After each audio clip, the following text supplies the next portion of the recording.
No Harry Potter. Isto é Mortal Kombat. Isso tinha tudo para ser um desastre. O filme foi lançado direto no streaming na pandemia e nem tem torneio. Apresenta um novo personagem principal e uma história que ignora toda a estrutura dos jogos. Mortal Kombat quebrou as regras ao adaptar videogames para o cinema, mas ainda assim funcionou. Ao analisar as escolhas dos bastidores, é um milagre que esse filme não tenha sido um fracasso. I'm the one you want. See that?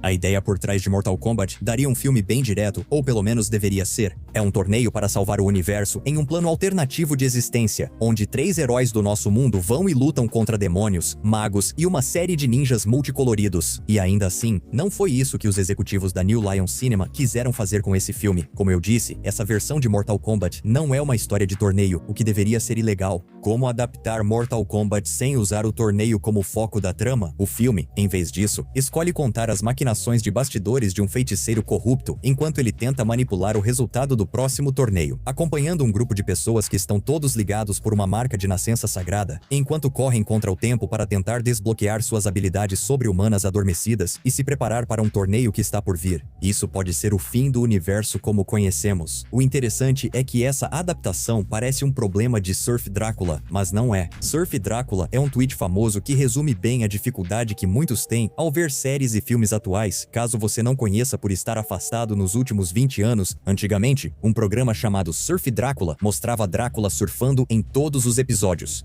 Hoje em dia, séries gastam uma temporada inteira com histórias de fundo desnecessárias antes de mostrar o Drácula surfando, e é exatamente isso que esse filme do Mortal Kombat faz. Um filme de torneio sem torneio. Mesmo assim, fazem render muito ao reunir o grupo, colocar os personagens uns contra os outros e mostrar algumas das lutas mais brutais dos últimos tempos. Nada é mais insano que o Sub-Zero pegando a corrente do Scorpion, que começa a pegar fogo ao som do tema icônico do videogame. Para complicar mais, o filme traz Cole Young, personagem inédito. Mortal Kombat já tem cerca de 92 personagens. Precisa mesmo de um novo personagem como ponto de vista do público? Aquele logo do dragão, entendeu? Acho que é isso. É único. De onde você conseguiu isso?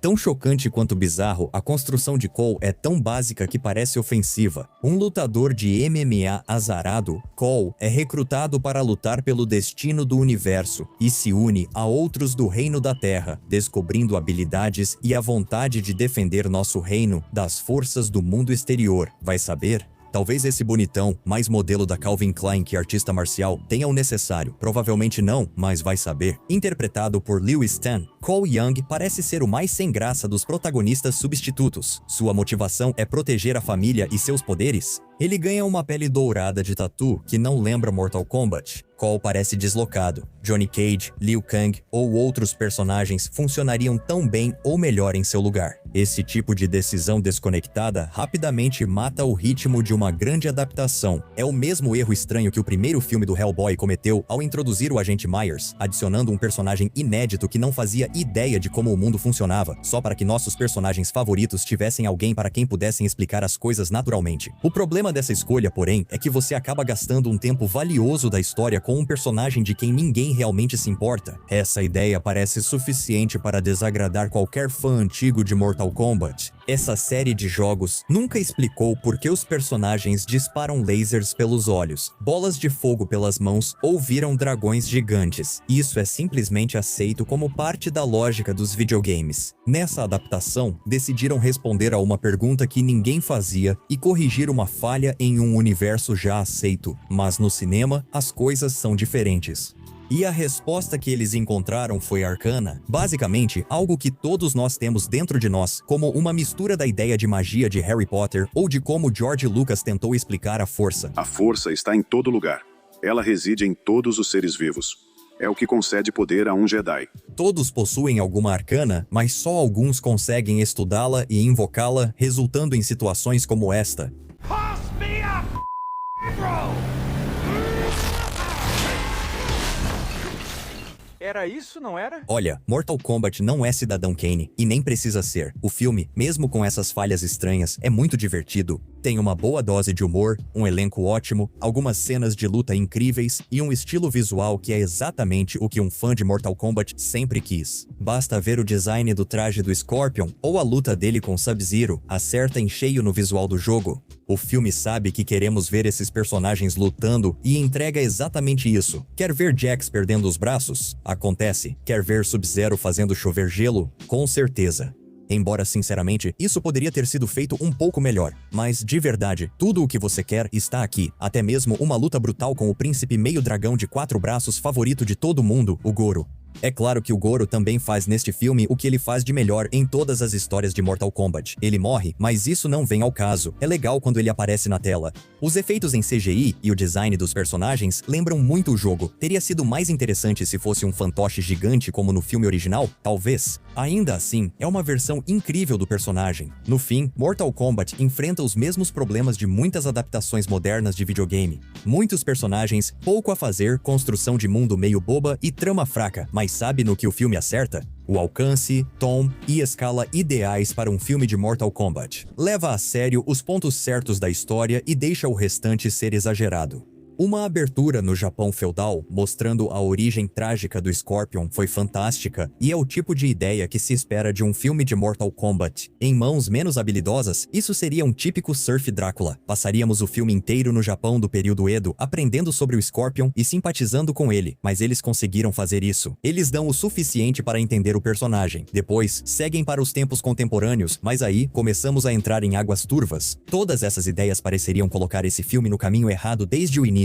Era para ser motivo de piada entre adaptações de videogame, como Doom com The Rock e o filme original do Super Mario Bros., mas não é. Esse filme é sensacional, mas como os criadores acertaram tanto? Como fizeram ideias conflitantes funcionarem? Para responder, vamos aos primeiros dias da pré-produção. O filme ficou anos no limbo do desenvolvimento. Isso costuma ser um alerta, mas às vezes só indica que o projeto precisa de mais tempo para ser bem planejado. Após uma tentativa fracassada em 2010 e outra versão que traria Robin Shaw como o velho sábio Liu Kang, a chance de um novo filme de Mortal Kombat parecia impossível. Felizmente, as coisas se encaixaram, mesmo após quase 20 anos entre os lançamentos. O diretor do filme, Simon McCoy, estava inicialmente bastante cético quanto à possibilidade de fazer tudo isso funcionar. Quando foi convidado pela primeira vez para dirigir o filme, ele na verdade recusou. Ele achava que a franquia já tinha chegado ao fim e a ideia de fazer um novo filme simplesmente não era algo que iria sair do papel. Porém, ele mudou de ideia após ler o rascunho do roteiro de Greg Russo em 2016. Ele gostou do desenvolvimento dos personagens, da construção do universo e do potencial de unir épico de artes marciais com thriller de ação global.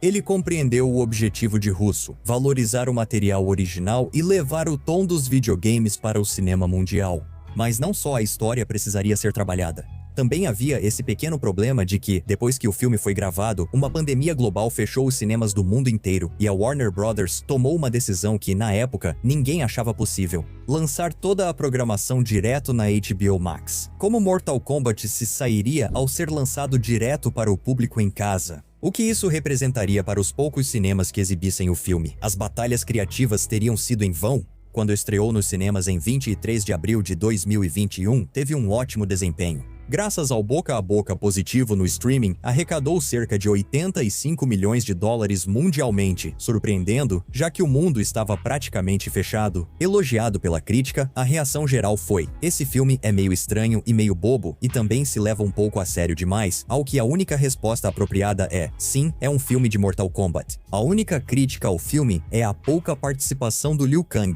Veja só a introdução dele: sol se pondo, calor cintilante e um guerreiro místico.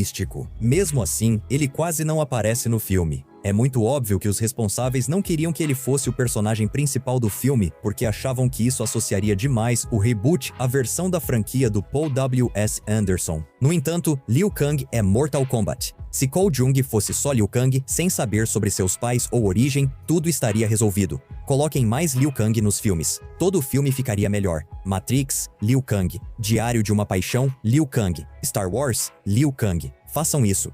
É só fazer isso! Mortal Kombat, como muitas adaptações de videogame, enfrenta o desafio de agradar uma base de fãs que quer algo muito específico e ao mesmo tempo tentar atrair um público mais amplo. Nós costumávamos viver em um mundo onde, sempre que um quadrinho ou um videogame era transformado em filme, o filme existia de uma forma que parecia quase ter vergonha do material original. Quantas vezes você já viu um filme onde os personagens zombam do original, como o Ciclope perguntando ao Logan se ele preferia usar licra amarela no filme dos X-Men? Esse tipo de insegurança e fragilidade emocional era comum em adaptações, resultando em filmes razoáveis, mas adaptações ruins. Hoje, ocorre quase o oposto. Filmes tão focados em referências e easter eggs que prejudicam personagens e história. Mas essa é, na verdade, a verdadeira força desse filme. Não é a história, o tom ou a atmosfera. É o equilíbrio entre diferentes exigências. Nós entendemos. A maioria das pessoas que vai assistir a um filme do Mortal Kombat tem expectativas específicas. Elas querem ver Scorpion gritar, matar. Ver Sub-Zero despedaçar alguém em 1 milhão de estilhaços de gelo faz parte do preço desse tipo de filme. É possível criar uma história envolvente em meio às exigências corporativas e expectativas dos fãs? Será que é possível dar um toque de humanidade real a esses personagens que existem há décadas? Essa é a grande questão para todos esses tipos de filmes. Eles são caros de produzir e histórias originais já não têm os mesmos orçamentos. Por isso, equilibrar esses interesses é essencial para aprovar o projeto. E, sinceramente, isso é existencialmente tão sombrio. O fato de que, nos anos 90, o filme Mortal Kombat era uma exceção divertida, e agora, o atual é o termômetro para toda a indústria. Isso não diz nada de bom sobre o estado da indústria cinematográfica, mas sabe o que é pior? O fato de que eles realmente conseguiram. Mortal Kombat atendeu os fãs, entregou um filme divertido e sobreviveu para uma sequência. Nem todo filme baseado em videogame tem essa sorte. Veja o filme mais recente de Super Mario Galaxy. Aquilo é realmente um filme ou só o primeiro ato? Depois, 2 atos com montagens rápidas repletas de referências, callbacks e homenagens que agradam fãs antigos de Mario. Isso quase faz você se perguntar se a Illumination está literalmente tentando usar o máximo possível de elementos das propriedades intelectuais da Nintendo para reivindicá-los daqui pra frente. Se Star Fox aparecer 5 segundos em um filme, isso dá direito de preferência? Esse filme é tão cheio de coisas e feito de forma tão cínica que só isso explica por que as 2 horas parecem alguém balançando chaves na sua frente. A gente costumava ter um problema sério com filmes de videogame porque eles queriam ser qualquer coisa, menos videogames. Antes, sentiam vergonha de tudo que fosse colorido, único ou parecido com o original. Hoje, o problema é o contrário. Agora, filmes de videogame são feitos por empresas do setor como comerciais para novos lançamentos. Será que haverá merchandising na 3ª temporada de The Last of Us, com os personagens jogando o novo jogo de The Last of Us? Por enquanto, é impossível saber. Mortal Kombat de 2021 não se enquadra em nenhum desses ideais. É um filme que, apesar de tomar algumas decisões realmente insanas, conseguiu produzir uma obra que replicou a sensação de jogar os games sem ser completamente devoto a eles. Ele tem o tom esperado de algo assim, mas também é único. Esse é o ponto-chave da conversa. Você quer que uma adaptação de videogame seja exatamente isso, uma adaptação. Não uma transposição direta, não uma extrapolação, uma adaptação. Mudanças são necessárias para adaptar ao meio, mas a essência do jogo deve ser mantida. E em Mortal Kombat, há pessoas que realmente lutam.